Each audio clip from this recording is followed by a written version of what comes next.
All right, folks, I sent a couple of announcements out this morning. The big thing here, let me turn off the transcript there, is the thanks for wearing the masks in the class. I appreciate that. The other things, the concept check, I used to be due, I think, on Friday, and I've moved it to make it due on Sunday. And then the mini projects, I've posted mini projects for every unit. So there's an explicit mini project for this unit, unit 1, that it isn't automatically dropped, so everybody should attempt that one. The other 7 mini projects, the lowest 5 are automatically dropped, which basically means you could pick 2, maybe 3 of them and ignore the rest. And so each of those mini projects is pretty generic. The rubric for each one of them is generic. So for each one of them, you'll upload a 2 to 3 page document that'll kind of outline your results. There are details on sort of the format and the expectations for that in each one of the mini project write-ups. I've also gone through, and for each of the units 2 through 8, set up some examples. So they aren't things that you have to do, but sort of examples of what I think might be good mini projects for that unit. So for each one of them, maybe from 3 to 5 examples for this unit. Here's examples of mini projects. You don't have to do those, you could come up with your own, but if you're looking for kind of an example of the scope of things, those are all in there. So so all those are posted. Question? How many mini projects did there were total? There are 8 total, but the first one can't be dropped, the one for this unit. So there are 7 more after that, and the lowest 5 are dropped, which means well, that's right. So you'll basically, nominally, you could do 3 mini projects in this class and you'd fulfill your mini project obligation as long as you're okay with the grade for those 3. So the grade for your mini project contribution to your final score will be that first mini project, and the top, it's going to drop the lowest 5 of the remaining mini projects and whatever's left over. So, so you'll get a 0 on any mini projects you don't turn in.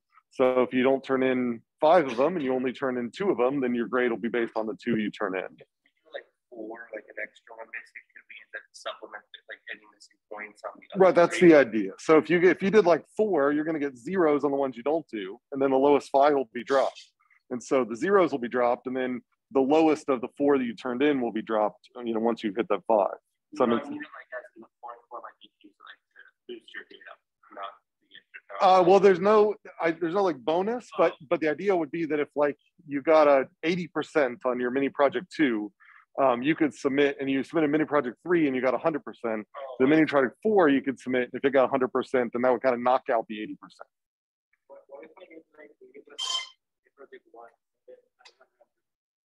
Well, the mini project 1 is never dropped, so it's going to take the average. The mini project category will take the average of all your mini projects. It always leaves in mini project 1. The remaining 7, it drops the lowest 5, and then it averages out whatever's left. All right. Any questions online or in class about that? Pretty clear. And then the concept check, yeah, you already mentioned that, due Sunday, not Monday. There are questions online. Mini projects and concept checks are all individual-based assignments. The only group assignment in this class is the final project. So let me clear that from the chat down here. In fact, why don't I just move this over to the side? Okay, so that doesn't pop up, I think. All right, so where we left off last time, we basically talked a lot last time about so if you're thinking about the forces of evolution, these apply to evolutionary algorithms, applies to evolution in nature. Then you've got, so I'll maybe write this as evolutionary forces. And we talked a lot about natural selection. And drift. I'll call it genetic drift. And so these two, so remember, the word evolution, all it means is the change in the frequency of alleles in a population, or the change in the frequency of strategies in a population from generation to generation to generation. Initially, every strategy is represented in the population. In the next generation, some strategies are more represented than others. In the next generation, so on and so forth. Eventually, you might come to some equilibrium where some strategies kind of dominate. And these two forces over here, natural selection, genetic drift, these continually reduce variation.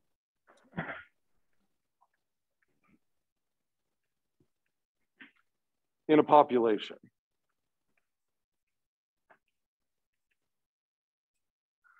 So, and that's both of these. So maybe I'll put a little dotted line around this. And so natural selection is particularly, this is strongest with high variation. And genetic drift kind of takes over when there's low variation, especially low variation in fitness, low variation in the kind of phenotype space, and low variation in how effective things are, what the functional objective is. And so regardless of how much variation you start with, if these are the only things driving evolution, then your population is going to get less and less diverse over time.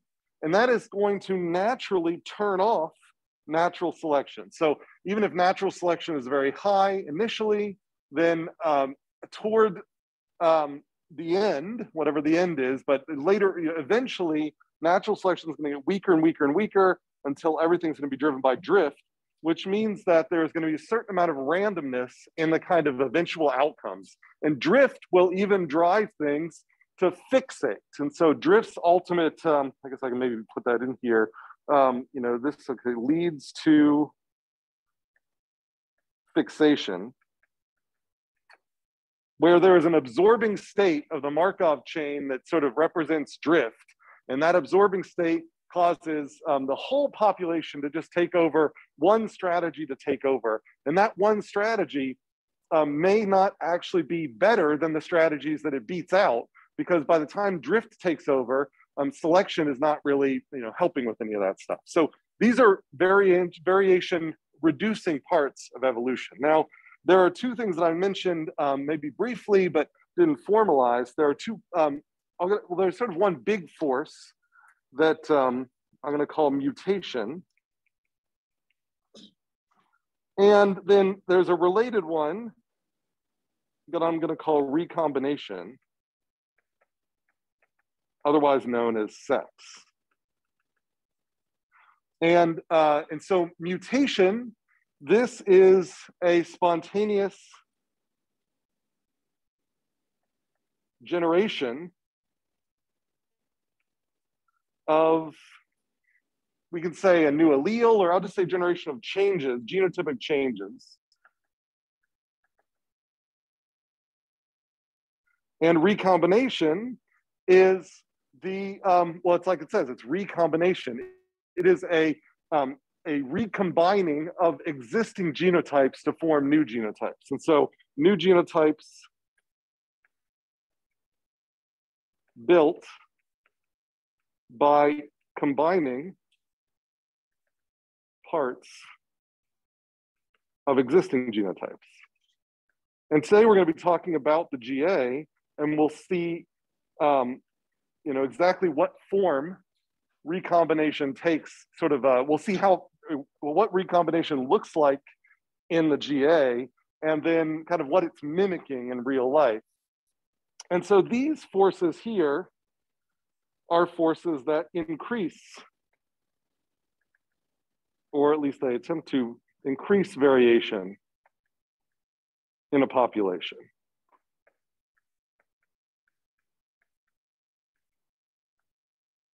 So I'm going to put little dots around there. And so evolution is a constant tension between these two forces, is that you've got these kind of mutating forces that are adding variation in.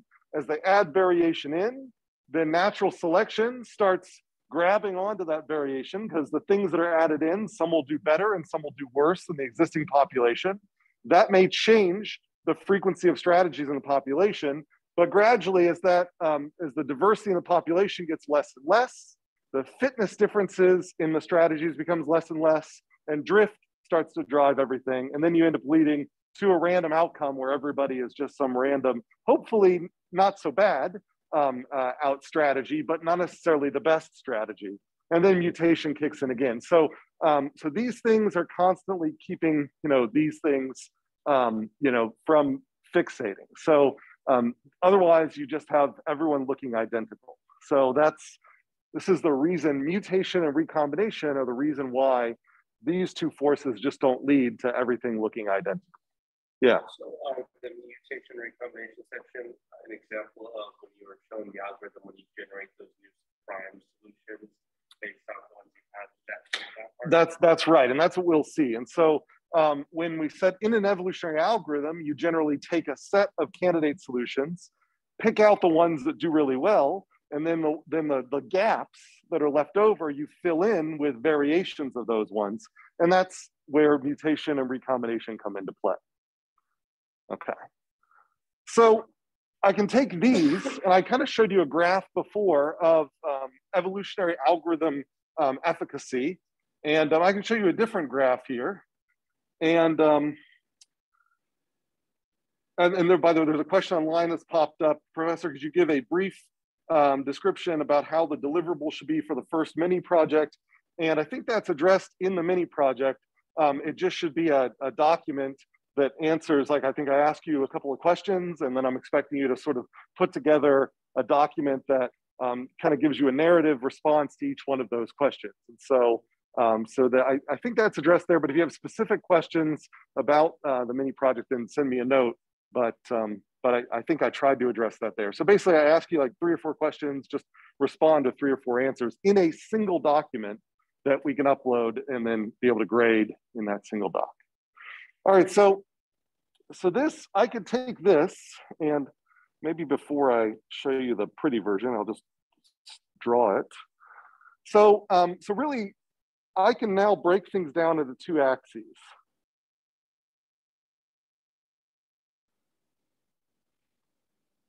And so I'm gonna put on one axis, let me make sure I get this. Yeah, so on one axis, I'm gonna put genotypic diversity.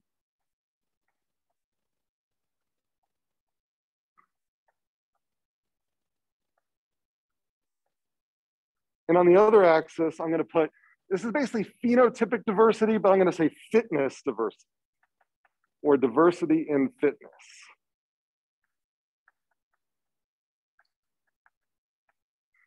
And basically there's the amount of fitness diversity is what drives whether you've got natural selection acting or whether you've got drift acting. And so there is some magic point which is measurable, and this is related to something called a drift barrier.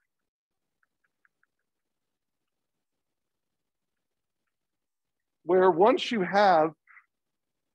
fitness diversity is too low, in other words, once the strategies you have in there are not that different from each other in function, then in that point, drift kind of takes over. So in this region here, this is kind of driven by drift. The drift dominates. And then over here, this is where selection dominates.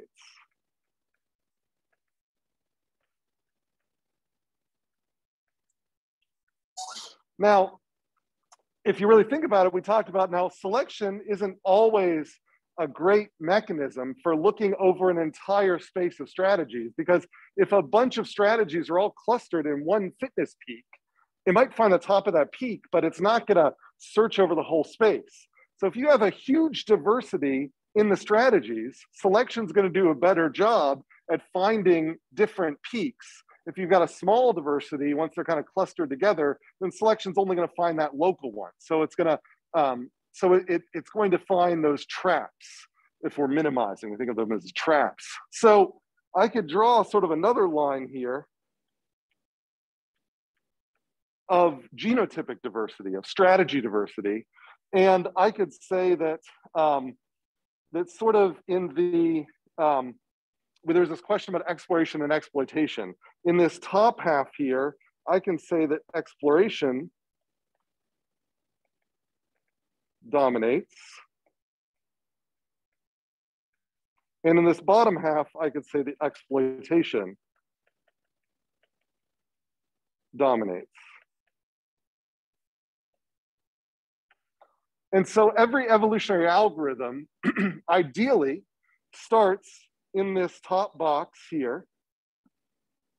And it then, from that top box, it has a lot of genotypic diversity. So it's scattered over the whole space of strategies, evaluating all these strategies. And gradually, some strategies end up becoming much better than other strategies. And those ones that are much better get wiped away. And then it starts fine-tuning around those strategies. And so it stops exploring and then starts, I guess maybe I'll draw this straight down. I could even draw this in a different color, so I'll do that. So maybe we start here, and then we move in this direction down into exploitation. But as we are moving lower and lower in our genotypic diversity, we're actually also moving lower in our fitness diversity. It's just, we can't get around that. Genotypic diversity limits fitness diversity. And so eventually this thing's gonna turn and come back this way, and eventually drift will dominate. And without anything else, then this thing is gonna eventually land on a single strategy, and that's stagnation or fixation. And so we can kind of think of, there's this constant force of drift that's kind of moving this way.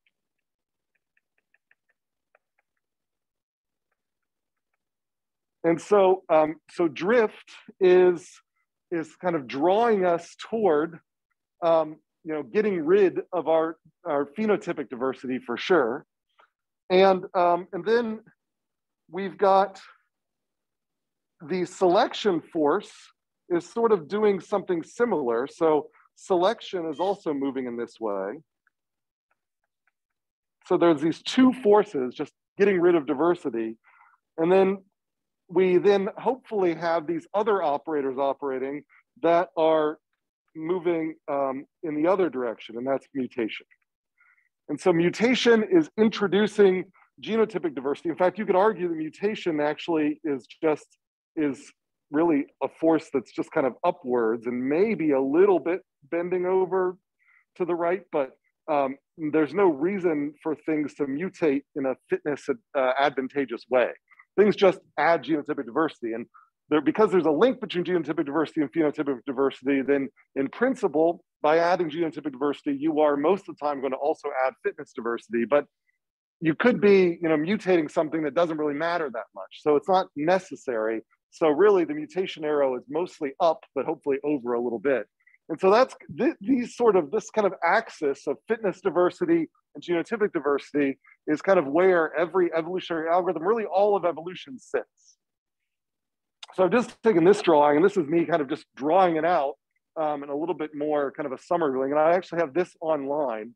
So if you go under Unit 1, you can find this image, which is a summary of this whole discussion so far, where you can see that, might be hard to see on the projector, but I've got these dashed lines showing that there's a drift force always moving towards this origin. Selection is also moving in this direction, and mutation is mostly up, but a little bit over, moving in this direction. And those three forces, selection, drift, and mutation, are all kind of balancing out so that because of mutation, then it's sort of going to keep things buffeted somewhere maybe up here. But if you didn't have any mutation, everything would end up ending here very quickly. So, and that's kind of, and when we design evolutionary algorithms, what we're trying to do is come up with operators, which we're going to see implemented in GA, starting in the next slide here, that help us manage these three forces so that we have a very effective trajectory that looks like this. It starts by searching the space. It searches the space for a certain amount of time until eventually it commits and fine tunes, and then eventually it converges because we can't search forever. So you can think of this as exploration, exploitation, and then finally convergence.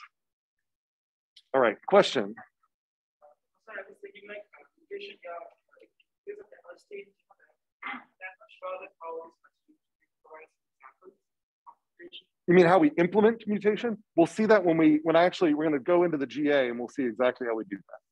Yeah. How can we make sure that we start off with the exploration dominates because even like data it doesn't necessarily imply fitness. Right. Great. And that's a great question. And this is the reason why. So meta-heuristics not only find heuristics, but they are heuristics themselves. And so the big question that is, how do I start my evolutionary algorithm off? Well, the common thing you do is you just start out with a random set of candidates. So I have a random set of fuel mixtures that I'm trying to pick or whatever. And I'm going to pick a fuel mixture that's way over here, a fuel mixture that's way over here, and some in between.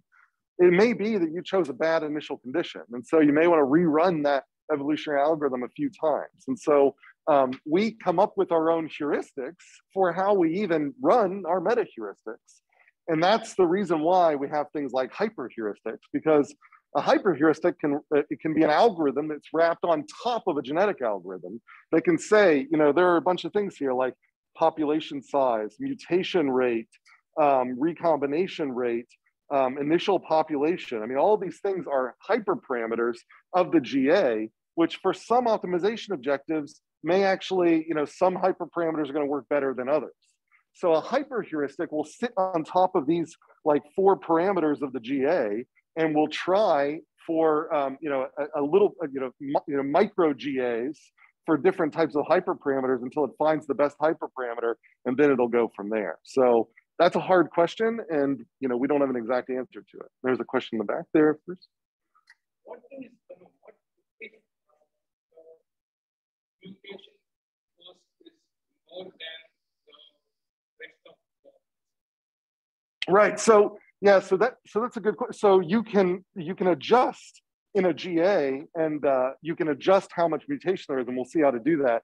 And if you make it too much, then basically that's another way to just destroy natural selection, because this mutation can nullify this selection force out, because that's another way to get a totally random answer.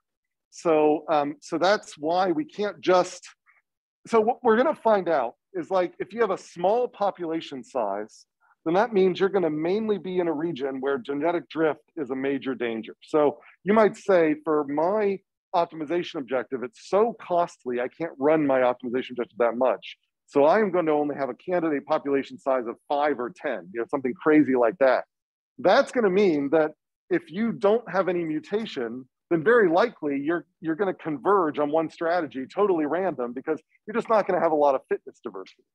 So in order to compensate for that, you can add a strong mutation. Now, what that's going to do is it's going to guarantee that you stay out of the drift region, but it's going to basically mean that your selection is going to be limited by working in this kind of exploration area. So any solutions you get will not be fine-tuned. They'll be, they might be in the neighborhood of a good solution, but you lose all precision. So the advantage of large populations is that with a large population in an evolutionary algorithm, you don't need a big mutation. And because the large population will keep you in this region, which will allow you more precise solutions. So it's a speed accuracy trade-off.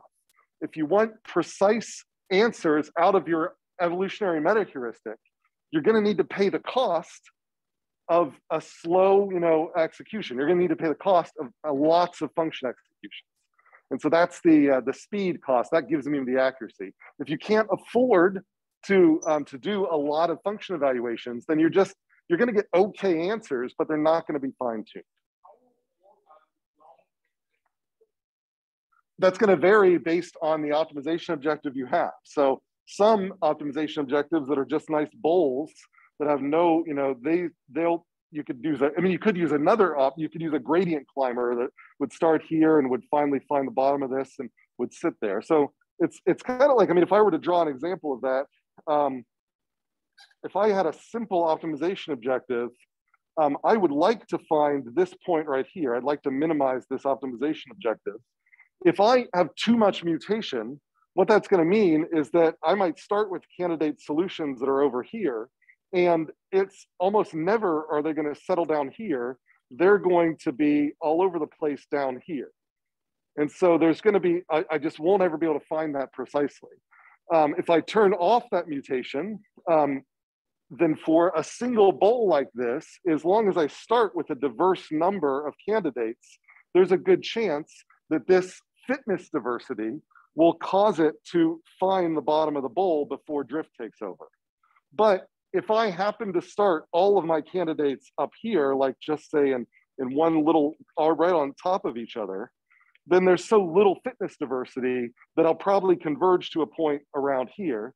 And I'll just run out of diversity if I don't have any mutation. And the algorithm will say, we converged. And we converged on this point, which has no relationship to the actual minimum.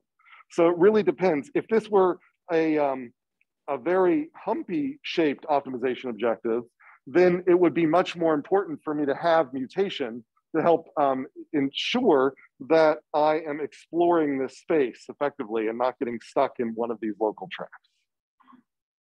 And I saw there was a question here initially, one here. I want to just make sure I didn't miss any online. So there's a question online, where does recombination fit into this? Mutation drives up diversity, pulling away from drift. How does recombination pull? Is it diversity and low fitness? So there's a great question. We're going to see how the many ways to implement recombination. Recombination is largely a way to interpolate between different strategies. And so it's going to depend on how we define genotype to see exactly what I mean by that. But whereas, so you might imagine I've got in a jet engine, for example, I might have several degrees of freedom. Like I might have the fuel air mixture, and I might have, I don't know, some other nominal throttle or something like that. There's some other parameter. And what recombination means is if you've got a strategy that has one set of those two and another strategy that has another set of those two, recombination is going to allow you to swap those degrees of freedom. So you could have this fuel air mixture with the parameter from this other one and vice versa. So it's a way of kind of finding an in-between. So if I were to sort of visualize recombination, if I had two strategies that had sex, then they would have offspring that might end up being, you can kind of think of them as maybe being in between these two. And so they add variation, but it is guided variation. It is not variation that's in sort of a random direction. It is variation that is going to be a sample of these two in sort of a way where you can think of it as interpolation and extrapolation. So if there was kind of a line in between these two, if they were in a two-dimensional space, and this was parameter 2 and this is parameter 1, and I had one strategy up here and another strategy up here, I might connect a line between those two and their offspring might be on this line. So it doesn't randomly perturb them like mutation would be. Like mutation would end up putting mutants around them, but they'd be in random directions. Whereas we'll see that recombination will sort of guide these new ones so they're kind of like their parents, but they're borrowing from the two parents, which kind of makes sense if you think naturally. Everyone kind of looks a little bit like one biological parent and a little bit like another biological parent. And that's because of this resort. And I think there were two questions, one here. You had a question earlier. Yeah, on the graph you drew earlier with the path of the solution, I was just wondering if you could give an example, like how you go along that path with respect to like an example, start off with candidate solution. So I'm assuming you're starting off where you have like a lot of candidate solutions and they're very diverse, right? Right. So then what makes it go down like that? What's happening to those candidate solutions as you go through that path? Right, so the question here was about, more concretely, what is going on this path? And so up here, you start with a very diverse genotype. And so you just start with random solutions. And because they're drawn at random, we also normally assume they're going to also have random phenotypes or random fitnesses. And so that's what kind of puts us up here. Now, ideally what's going to happen is those that have really high fitness may still be very diverse in genotype. Like it may be that there's one set of parameters that has a high fuel air mixture and another set of parameters that's a low fuel air mixture, and both of them cause the jet engine to perform equally well. Those two are still genotypically diverse, but phenotypically they're not that different, but they're better than all the others. So we'll probably keep those two, but all the rest that perform low performance are going to get selected out. They'll be at a selective disadvantage. So that's going to remove this genotypic diversity. And it's also going to remove phenotypic diversity, because then eventually we're just going to be left with the fitness of that one and the fitness of that one. So that's what generally creates this kind of diagonal movement. Now, we would hope to generate an algorithm which doesn't jump directly to this box immediately. So that's why we're going to have to engineer this algorithm so that most of the time, because again, a meta heuristic is a heuristic in itself, but it's a meta heuristic. So most of the time, it will hopefully eliminate genotypic diversity without eliminating that much phenotypic diversity. And that allows selection to keep working. So it's kind of like what's happening in this vertical line here is it's almost as if I have a solution way out on the right and a couple of solutions nearby. And I have another solution way out on the left and a couple of solutions nearby. I kind of want to get rid of all of the little bit, the extra solutions that are pretty much copies of the one over there. And I want to get rid of the extra solutions that are copies of the one over there. And this step here is kind of getting rid of those and introducing a few more that allow us to explore the space. Because they're just kind of copies. They're sort of, so each one of them, I evaluate my jet engine simulation.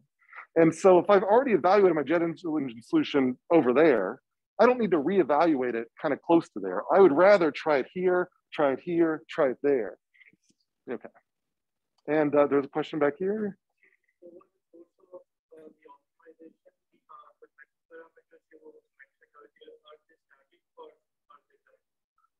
You said, are the hyperparameters changing with time? Is that the question?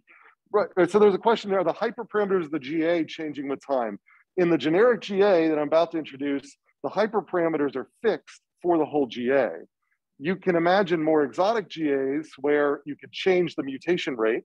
There is suggestion that mutation rate is actually under control in biology. So certain genes have higher mutation rates than others.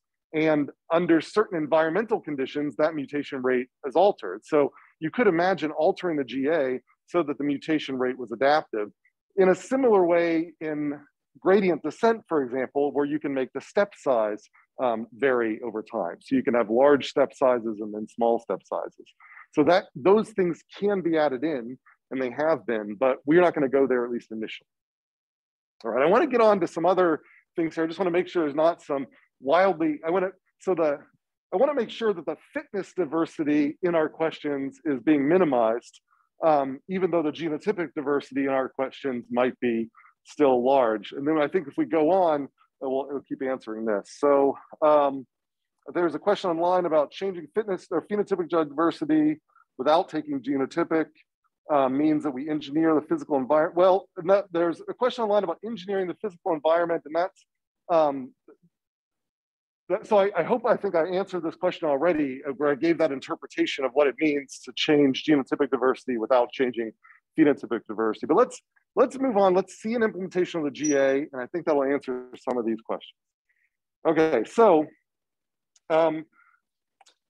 we are using as our primary initial example of an evolutionary algorithm, the genetic algorithm. Now, as we'll talk about later in the course, the history of the genetic algorithm is varied.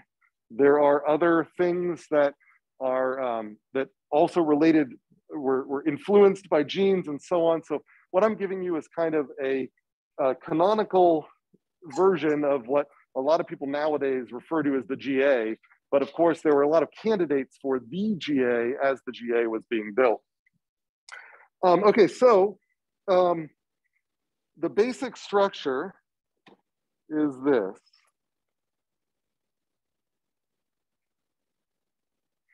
So we have, remember, this is in the context of engineering design optimization. So we have decision variables.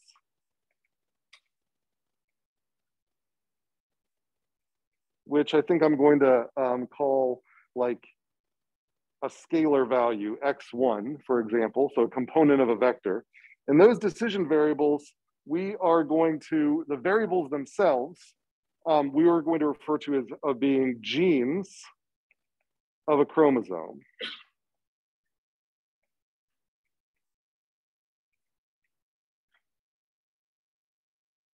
And then our decision vector is just a vector of all of those together. So it's just, you know, it's got components, x sub 1 through x sub little n, and that would refer to little n genes on the chromosome. So the vector itself is a chromosome.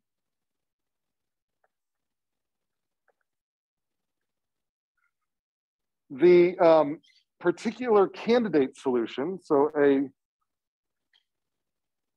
we have multiple candidate solutions, and each one of them is going to have a different decision vector. So the decision vector for each particular candidate solution is going to be referred to as a genotype. So if I were to ask what's the genotype of this candidate, it's just a readout of what its decision vector is, what its set of parameters are. The old solution, because again, these are evolutionary algorithms, so we start with a set of solutions and we modify them over time, we're going to refer to as a parent. The new solutions in the next generation, we will refer to as offspring or children.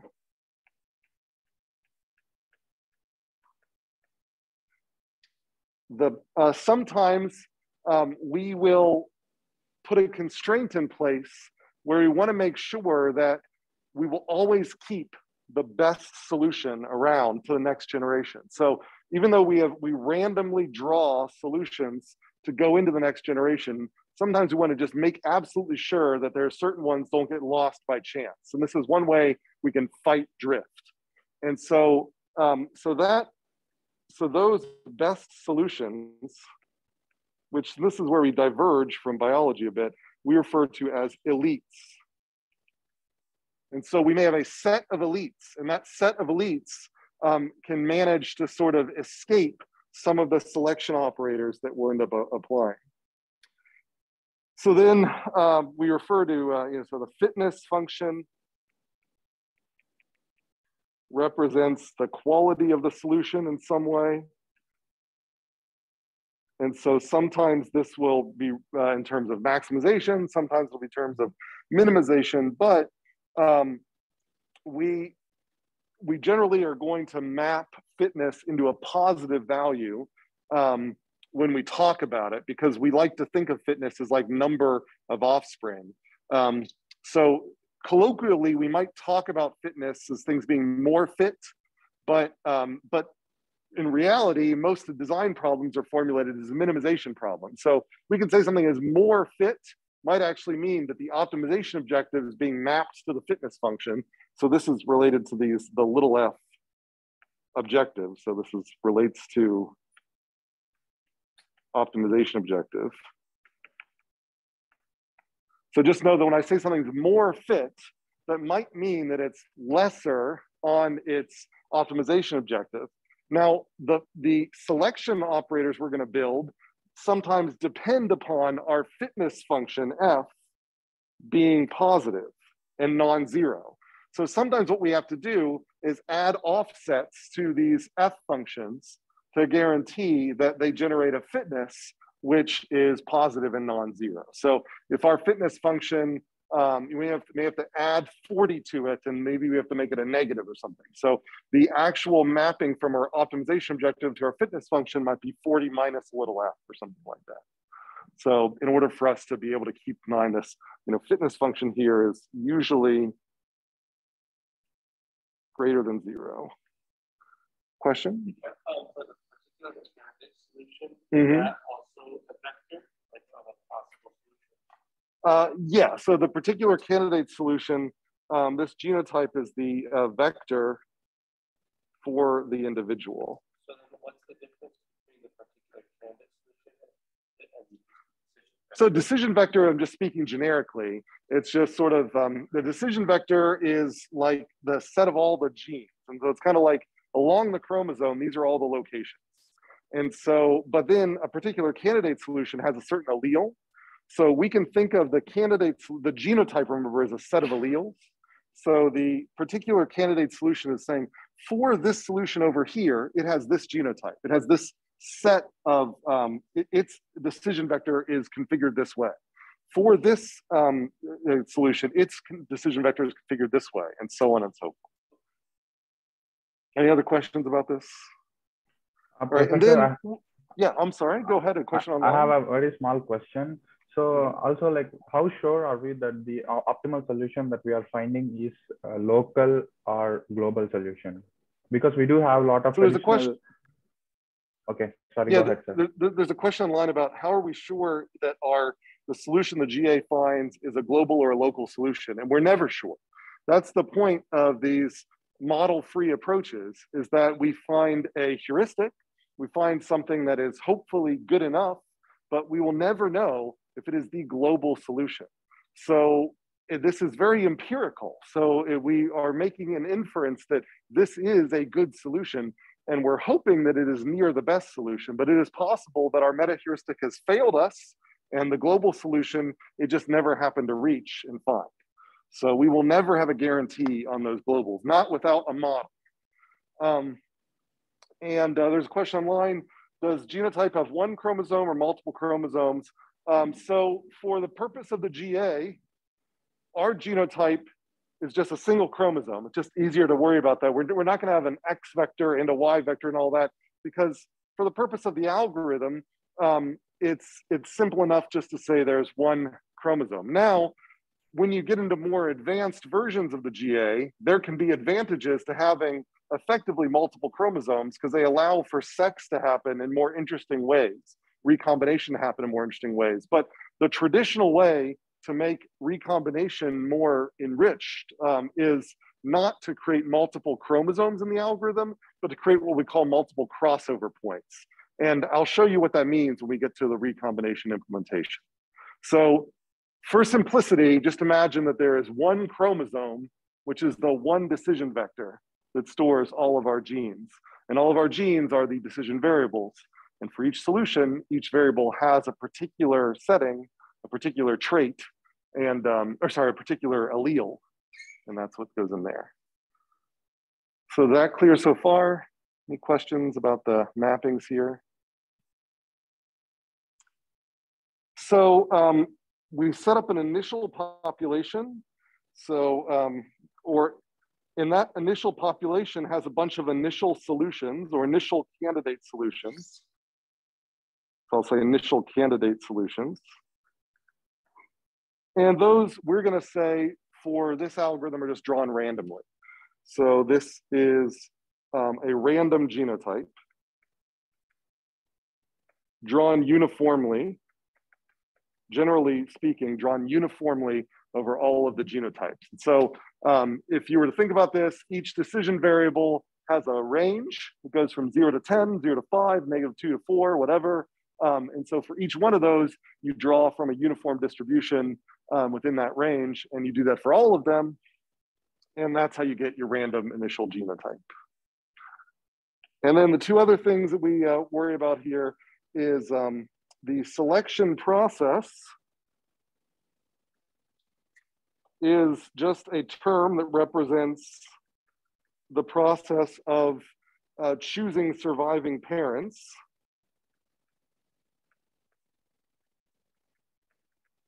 And so there are different ways we can choose surviving parents, so we have to fix those. And then the last sort of thing we talk about is how do we generate new solutions? So the process of generating new solutions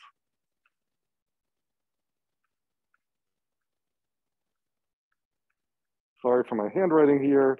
Those are what we refer to as our genetic operators.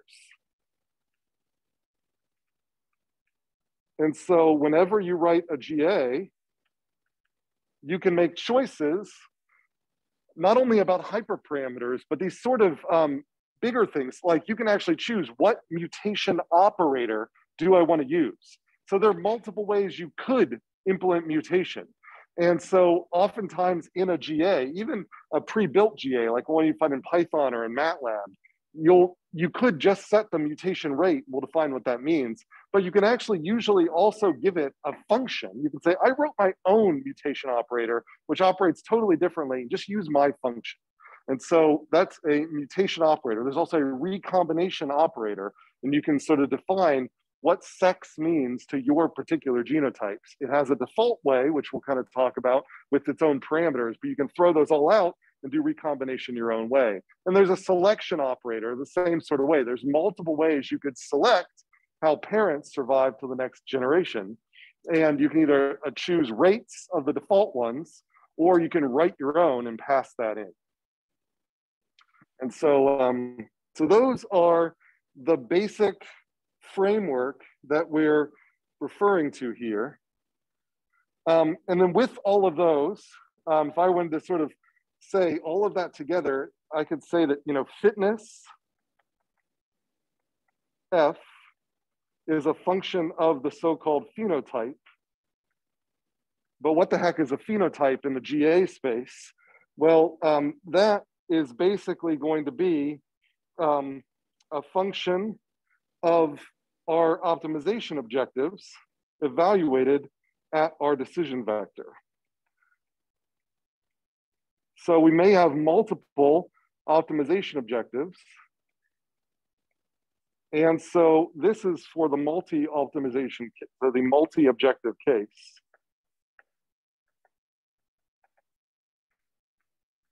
Where each one of these is a character. And that's just the term biologists use, not characteristic, but a character of the phenotype. So where we're moving to is in a, if not unit 2, unit 3, where we're moving to, I think in unit 3, is we'll start talking about how to do this for this generic case of multiple objectives. But for our simple case where we're starting, we basically are saying that our fitness function is just a depending on a single optimization objective.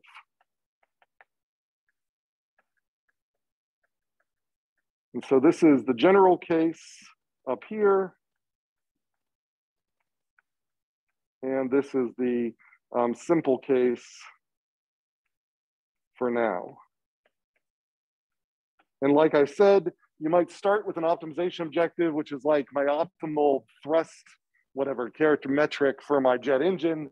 That thrust metric may not sort of make sense as a fitness metric. And so we pipe it through potentially another function. This might just be the identity function. If this happens to be non-zero and positive, then this is fine as it is. But we may need to modify it. We may need to do put a negative in there. We may need to shift it up. Just so typically this function, so typically this is non-negative. And I guess typically non-negative, or actually even just positive. I'll just go ahead and say typically positive, because fitness is conceptualized as the number of children a strategy has, and that number is always going to be positive. It doesn't have to be an integer, but we generally want it to be positive and usually non-zero. Okay, so those are the basics before we start into how we then implement. Are there questions about this framework? Yeah, in the back there. Creating the initial pool of solutions, why are we doing it randomly for uniform distribution as opposed to making the entire pool? Well, I guess that to me, so the question is, what do we mean by distributing them randomly and uniformly? I would say that that those two things are the same. So the idea is we have N solution, N, capital N, so our population size, so just as a refresher, I'll put our population size is a parameter that we'll worry about here. And we need to take these n and scatter them. And that's the goal, is to scatter them sort of uniformly around the domain. And so one way to do that is just to take the Cartesian product of the uniform distribution across each individual decision variable. And so if my decision vector is two-dimensional, so I have x1 and x2, then ideally I want to scatter my initial solutions over this space. And so you say, well, how do I do that? Well, a simple way to do that is to say that my first population, so my first member of the population is just going to be a random, I'm going to draw randomly from this guy. So between here and here, I'll draw, maybe it's here. And then the second one, I'll draw randomly from here, maybe it's over here. So my first individual in my population might be right here. So I can do x vector 1. And then I do that again, and I might get one over here, and this will be x vector 2, and so on. And so the goal is that I do this all the way up until I get my x vector capital N. And the hope is that these will be sufficiently uniform over this environment. Now, you could do other ways of, you could do something more geometric. You could do some like Latin square design or something like that. But the simplest thing to do, just the simplest thing to implement, is just if you have, for every dimension of your decision vector, just draw randomly within that dimension and then take the Cartesian product of all of those. But if I really wanted to, I could, instead of like choosing it randomly, I could find some configuration of points that maximize. Yes, you could if you, right. So for simplicity, for this GA, we're just drawing it randomly. But if you wanted to sort of maximize some sort of coverage in kind of a design of experiments kind of way, you definitely could do that for your initial. And if you had some prior, sometimes you do have prior knowledge, like that, there are certain regions of this that even though they're feasible, like it might be that this region down here is usually not a good region. And so you could actually say, well, for certain regions, I'm only going to draw, 10% of my points from there. So you definitely could do that based on some prior knowledge. We're assuming no prior knowledge, and so we're just going to draw randomly across it. Other questions? Was there a question here, I think, earlier? Or? And then as you think, I'm going to check to see if there's anything online here. Okay, nothing new there.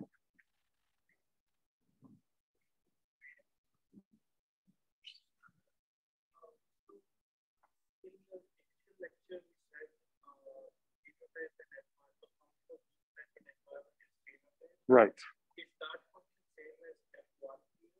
So the question here is that in the initial lecture, we said in biology, the phenotype is a mapping that involves both the genotype and the environment. And so the environment we can think of as being involved in this F function, in this big F function. It's sort of what takes me from my, or you could even argue it's actually in the design objectives here. So it just so happens that for most problems, this little f is a deterministic thing. We just know it ahead of time. But there could be environmental, especially if this is a physical system. If the only way I can run my genetic algorithm is by taking the decision variable and running it on a real jet engine, measuring from that engine and then coming back, then there really might be a coupling with like temperature or something like that, the actual environment. So there are ways in which the environment could kind of get involved here, but we're not going to have to explicitly talk about the environment. But when we think about analogies for, how does this relate to what we might expect from true population genetics, we have to remember that the way you get phenotype in the real world or in the biological world involves not just a simple to write function, but also these additional parameters that come from the environment. All right, so pretty clear so far here? Okay. All right, so what do we do with all of this stuff? So for one, let's give an example of a decision variable encoding. So there's lots of different ways we can encode variables. So decision variable encoding.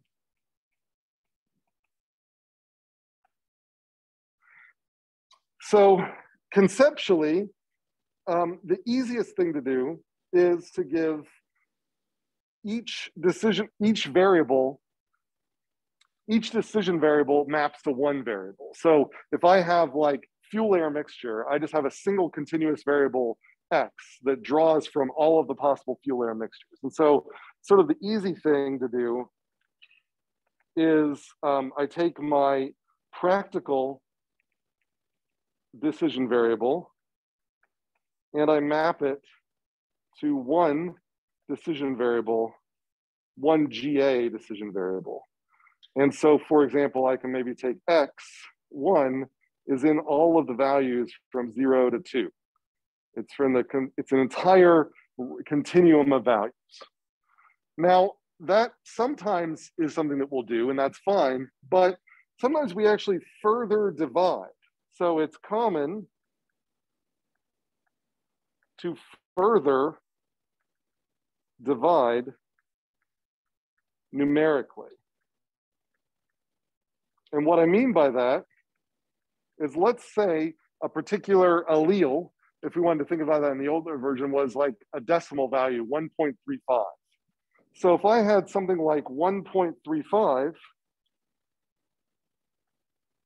I could encode that as potentially, let's say 4 different decision variables that make up that number string. So I could encode that as +1 for the sign. And then I could encode that as an additional 1, and then 3, and then 5. And so this one decision variable, so this is a practical decision variable, has been broken up into its tens places into 4 GA decision variables.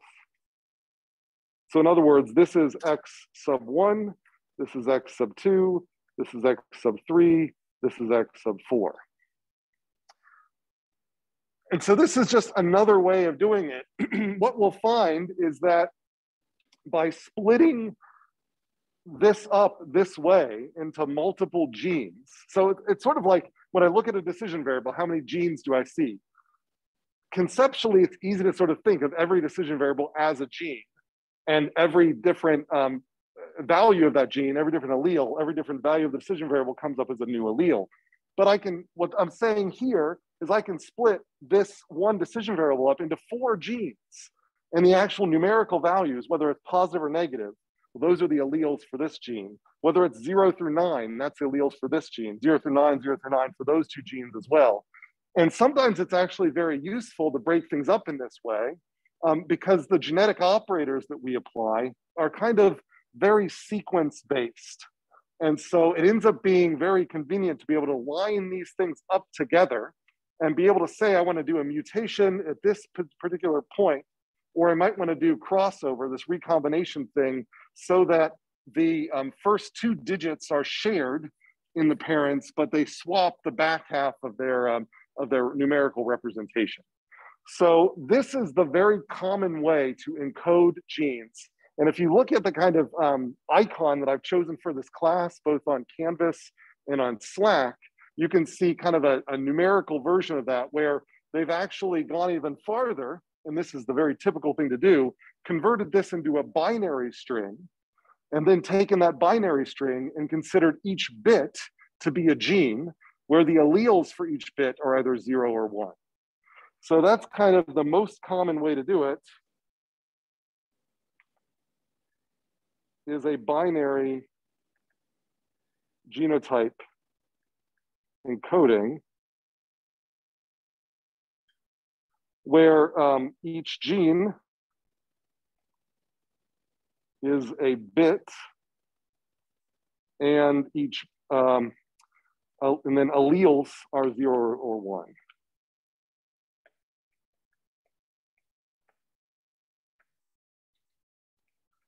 And so you can imagine that a genotype then is going to have a bunch of different virtual divisions where I've got maybe the bit string for my practical decision variable, 1, and then 2, and then 3, and so on. But then those are split up into bits, x1, x2, x3, x4, 5, 6, 7, 8, and then x9. So this little x9, and then further on here, x9 actually represents the leftmost bit in the second decision variable, and so on and so forth. And so you can think of each one of these as taking zeros and ones. And so these bit strings are actually the things that get mutated. And so in this case, when you mutate a position, you basically go to that gene and you draw randomly between 0 and 1, and then you place that there. And then when you recombine, which we'll see more details on maybe a little today and definitely next lecture, then you'll end up picking a random spot in these bit strings and swapping them. So the cool thing about breaking things up numerically is it's going to allow for recombination kind of in the middle of decision variables, so that you can somehow save all of certain decision variables in your swapping and when you're creating your offspring. But then, like, the top half of the third decision variable goes to one child, and the bottom half goes to the other child. And so that's kind of a different way of assortment that is difficult to get if we were to just call this a single gene and this a single gene and this a single gene. Question? You called the last page you kind of. So like in the easy example, it would be like the 1.35 divided 1.35 number, that would be the gene, like the x1 would be 1.35. Right? That's right. Okay. So then let's say you were optimizing a function, a multivariable function, let's say at 5 variables. Right. So if you do it that way, you have like an x1, x2, x3, x4, x5. But you have 5 genes. The common way, you're going to have like 5. You're going to have 20 decision variables because you're splitting each number up. So whatever benefits, and I do agree that there are some benefits to doing it that way. It seems like the costs are just going to really skyrocket when you are splitting it up. You do get a spatial cost here, and you do have to take up more space. It depends on how you store things. I mean, if your genes are just 1s and 0s, you can actually represent a chromosome here. Still, I mean, this can be 8 bits, 8 bits, 8 bits, 8 bits. Well, that's just 32 bits. Well, I can actually store that chromosome, like what's a 32-bit bit string? Well, that's whatever along, right? So, I mean, I can store this, I can store bits pretty darn cheaply. I don't have to store a 0 in like a full integer. Like, I really can keep it as a bit in the internal representation. And, but then I just have to implement mutation and things like that as bit operators in my code. So it might be convenient to store them as this is an array of 8-bit. So each one of these could be 8 bits. So each one of these technically could take on 256 values, but I'm only putting 0 and 1 in there. So that would be a very wasteful way of doing it, but it maybe makes the code easier to write. So there are ways to optimize this. But yeah, I mean, like anything, there's always a storage trade-off when you write algorithms. So by putting things in more space, you tend to get some things, but of course you have to pay the space cost. All right, so when we talk about encodings, and your first mini project is going to ask you to do an encoding like this one down here, where you're going to break these digits up by their tens places, and then operate on that. All right, so let me make sure there's no questions online about this encoding stuff. And then I see a question there. Would this most common bit string method make it harder to implement constraints on values? So there's a question online about, well, if you did this, how do you deal with constraints? And constraints are just hard to deal with for all of these. I mean, you're going to, at some point, you're going to have to take this bit string and run it through your little function, little f. And so it's going to be easy to convert these into actionable decision variables. And so when you when you introduce new variation into the population, you're going to then have to evaluate, did I just create a decision variable instantiation that's outside of my feasible set. And if you did, you have to deal with it. And there's multiple ways that we talked about you can deal with it, which we won't go into great detail, but you can leave it in the population. Sometimes there's value to that. You can just discard it and redraw until it's back in the population. You can project it to the nearest constraint boundary, which is very costly to do, but is another option. So I wouldn't say that this bit string method makes it that much harder to deal with constraints, because you already have to build the code to turn this into an actionable decision variable. There's a question over here. So imagine if you have four, take a function is a function of four variables. Yes. Here we would be limited by the range of that variable from 0 to 2, right? Because it's an equal. Right. So there's a question if so doesn't encoding thing as a bit string going to limit the resolution of variables? And yes, it absolutely does. This kind of goes back to this question related to this space here. Genetic algorithms are, at their core, fundamentally continuous optimizers. They search over this entire continuous space. But in reality, they're computational tools, which means there's going to be resolution issues. We're just making the resolution issues a little more explicit in this case, where we're going to say that this decision variable really can take on only 256 different values. And we have to be okay with that. And so we do have to ask, did we meet the resolution requirements of our design problem? But that's a general problem when you decide whether I want to make this an int or a long or a whatever. So we always are making those, and this is just a different way to make them. Does that answer your question? Yeah. Uh-huh. We often, I was going to the assignment, and we often end up with illegal encodings whenever we do any operator. Well, so the question was, when going through the assignment, he found that it often end up with illegal encodings. What do you mean by illegal encodings? Let's say if we go to the baseline encoding, and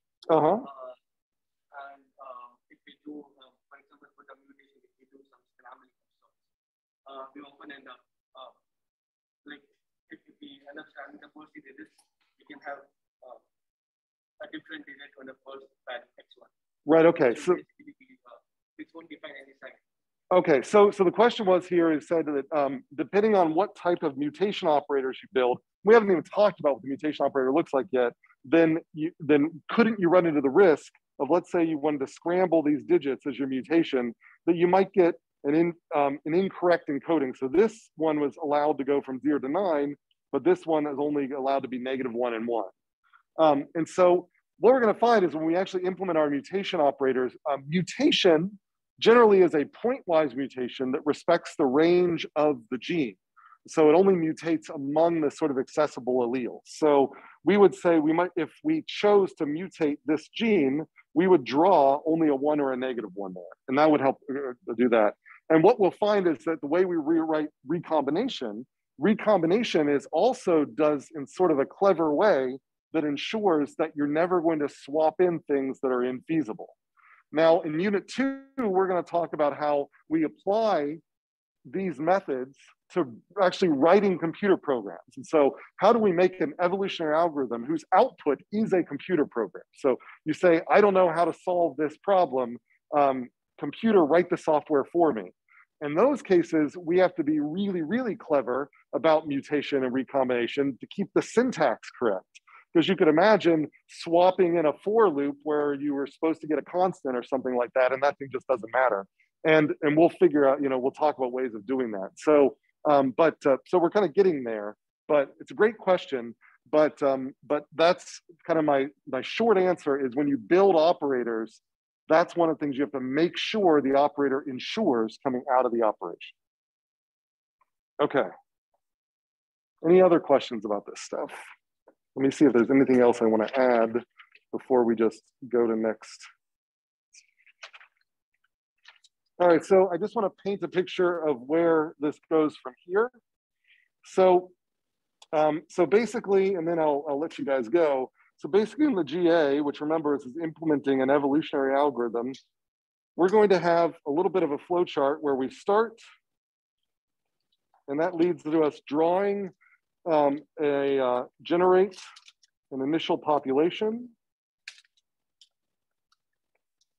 And that initial population could be as simple as drawing a matrix of random variables where we have capital, I'll say we have capital N genes and we have capital M individuals. So our population size here is M as in Mary, and our number of genes is N as in Nancy, where you've got X11, X1N, XN, or XMN, and XM1, and everything in between. So drawing an initial population, if your decision variables are simple enough, it might just be as easy as drawing a random matrix. And then from there, we're going to select parents. And this is going to be based on our fitness function. And so I'll go into details of that next time. And then we are going to cause those, so that's basically choosing the top ranking individuals. We are going to allow them to reproduce. So they're going to fill in the gaps to those ones that were lost who weren't selected. And that is going to be where we're going to do mutation and recombination. And then from there, we're going to check our termination conditions. If they've been met, we report a solution. Otherwise, we go back up and basically to this step back here and do this all over again. And so that is our end there. So this is sort of a ugly picture of where we're going from here. And that's where we'll start off in the next round here. The concept check basically just asks you, if you don't worry about any of this fitness stuff, what are the dynamics of the population that's left over? And that's a lot of the stuff we basically talked about Tuesday and the beginning of the class today. So you should have enough to finish that concept check by Sunday. And that's all I've got. So I don't want to keep anybody any longer. If you've got any other questions, you can feel free to come up to me after class. Otherwise, I'll see you, I guess, Tuesday. So have a good weekend. Like their links are on Canvas, right? That's right.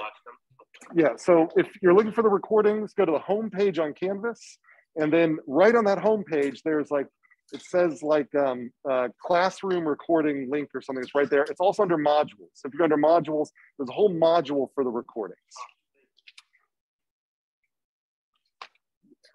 So before I end, is there anyone online who has a question? Any other questions?